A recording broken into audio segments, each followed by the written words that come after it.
All right, fellas, this will be the Week 5 Intel video.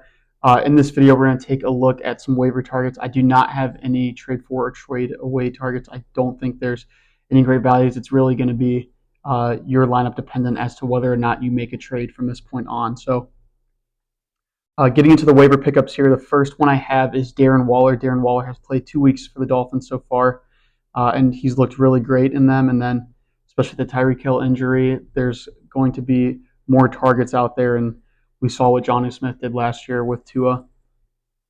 And then the next guy is A.J. Barner.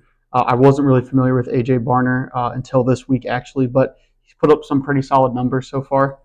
2 touchdowns this week. I don't know that the ceiling is going to be replicable, really, but that was kind of achieved this week with the high-scoring game between the Bucs and the Seahawks. But a pretty solid option there at tight end. And then just circling back on Romeo Doubs from last week, he had a bye, so no one picked him up this past week, but I still think he is a very solid option.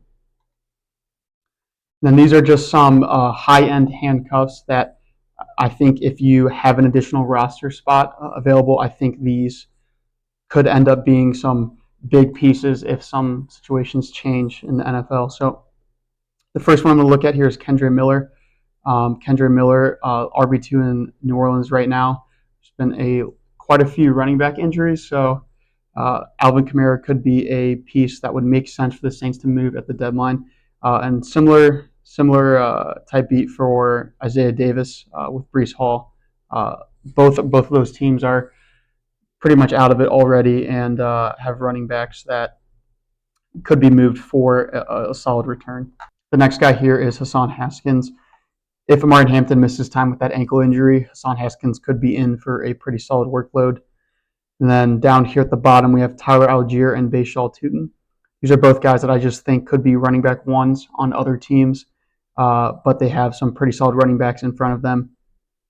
And not necessarily saying that I would start these guys right now, but if those running backs go down, I think they could be league-winning type players. This is the video that I'm planning on releasing tomorrow night. It's going to probably be out pretty late tomorrow night. It's an additional video type, so there's not exactly any templates that would allow the graphics to be made pretty quickly. But basically in this video, I'm going to take a look at some fantasy player trends, some trends within managers' lineups in the league, and then a few, I guess, like themed lineups, for example, like first team All-Pro, and some other ones like that. But I just think it would be an interesting look as we are a little over a third of the way through the regular season in fantasy. And then this is just something I found interesting. A trade was proposed in my company league.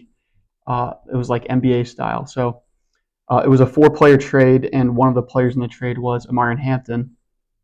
And they put a protection on Amari Hampton. So if Amari Hampton scores over 60 points in the next 3 weeks, then the trade gets reversed after that. I think that would be absolutely terrible, but I just thought you guys would find it interesting. But that is all for this video. Like I said, the first third themes video will be out tomorrow night pretty late. So thank you guys.